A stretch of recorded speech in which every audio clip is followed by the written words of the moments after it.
Oh, bah, pour nous, ça s'est plutôt bien passé. On a vu du monde, on a pu présenter nos champagnes et tout ça, faire découvrir. Donc, et le goûter, je crois, hein, pour certains autres. Ouais, moi, je le connais, le champagne boursier. Moi, je suis d'origine champenoise, alors je connais votre champagne. C'est un très bon champagne.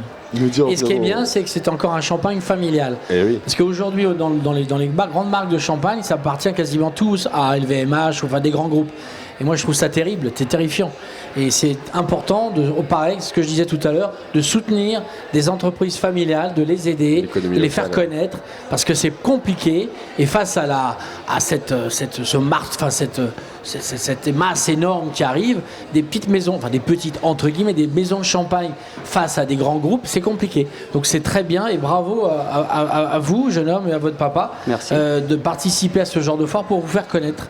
Parce que vous avez un excellent champagne que je connais depuis longtemps. Merci. Thomas, qu'est-ce qui fait l'identité justement du champagne boursier ? L'identité, on essaye de travailler notre savoir-faire, on travaille sur essentiellement le chardonnay, parce que nous on est 100% chardonnay sur l'exploitation, donc on essaye de travailler ça au mieux qu'on peut. C'est un choix pour vous d'avoir travaillé justement le chardonnay à 100%, c'est un choix de qualité, c'est ça ? C'était un choix de mon arrière-grand-père.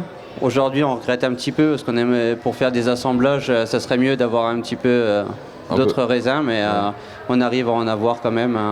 Grâce à des coopératives locales notamment, c'est ça ? Oui, c'est ça, grâce à des coopératives où on achète des raisins à d'autres viticulteurs qui ne vinifient pas.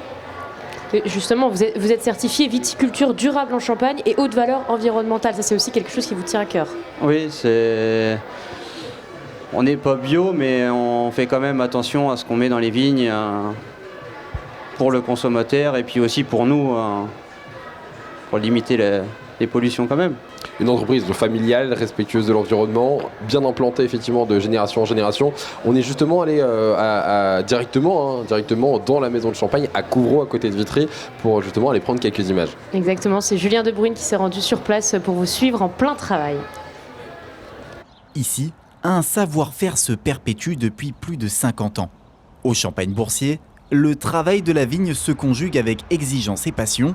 Le domaine s'attache à produire des cuvées respectueuses de l'environnement dans le respect des traditions champenoises. On fait une partie en grande culture et puis une partie en viticulture. Et dans la partie viticulture, on trouve différents assemblages de champagne que nous produisons sur place. On est un fort secteur dans les coteaux Vitria chardonnay, donc blanc de blanc. Et c'est notre plus gros secteur d'activité, quoi. Mais au-delà des bouteilles, le Champagne Boursier est avant tout une affaire de famille. Frédéric, gérant de l'entreprise, a entraîné son fils Thomas dans sa passion. Ensemble, ils entretiennent cette vocation commune pour la vigne et le terroir champenois, une transmission entre générations. Il m'a appris plus toute la partie agricole. Il a fait les études agricoles, j'ai fait les études viticoles, donc comme ça complète pas mal la société. C'est pas toujours facile, comme avec un patron. Je pense que des fois en famille, c'est plus dur. Ici, le champagne se vit aussi comme une expérience. Le domaine ne se contente pas de produire. Tout au long de l'année, des visiteurs viennent découvrir les caves, déguster les cuvées et participer à des activités au plus près de la vigne. On fait aussi des circuits dans les vignes de découverte avec nos clients ou avec des futurs clients. On fait même des visites de domaine, donc on fait visiter la fabrication du champagne. On commence déjà aussi directement à la vigne via les trottinettes. Ça nous permet de lier plusieurs activités en même temps, quoi. La maison ouvrira prochainement ses portes au public lors de 2 journées portes ouvertes le samedi 31 mai et lundi 1er juin, avec au programme une balade de 10 km dans les vignes.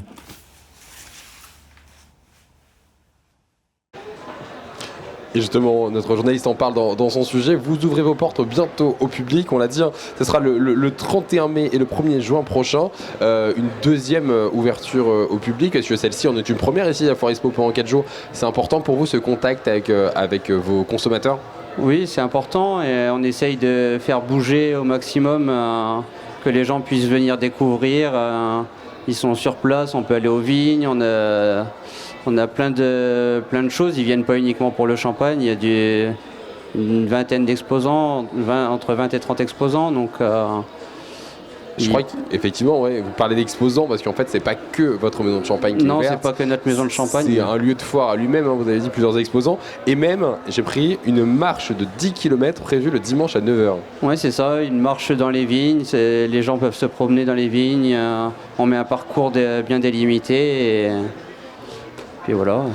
Donc dans les vignes directement, dans vos vignes, comment on peut s'inscrire effectivement? Comment on peut participer? Est-ce qu'il faut s'inscrire? Est-ce qu'il faut effectivement vous contacter avant? Ou est-ce qu'il faut juste venir le dimanche du coup 1er juin à 9h? On peut venir comme ça le dimanche. Le mieux, c'est quand même de s'inscrire. Il n'y a pas forcément quelque chose de spécial pour l'inscription, ni de repas ou de consommation, mais c'est plus pour nous savoir quand on lance la marche si tout le monde est arrivé. Mais on peut quand même venir se rendre sur place et partir avec tout le monde le dimanche. Et c'est gratuit. Et c'est gratuit. Le métier de vigneron aujourd'hui, il évolue un petit peu quand même. Il évolue sans cesse à cause des aléas climatiques, à cause effectivement de différentes attentes de consommation et également du géopolitique. Hein. Voilà, on ne va pas rentrer effectivement dans les adaptations que devra subir le marché français suite aux décisions de Donald Trump. Mais finalement, comment votre entreprise familiale évolue et se met finalement en lien avec la conjoncture? Nous, on n'est pas trop touchés par l'export, parce qu'on fait pas énormément d'export pour le moment. On est plus sur des clientèles françaises et européennes de passage. Donc pour l'instant, nous ne sommes pas trop impactés par les parties d'export.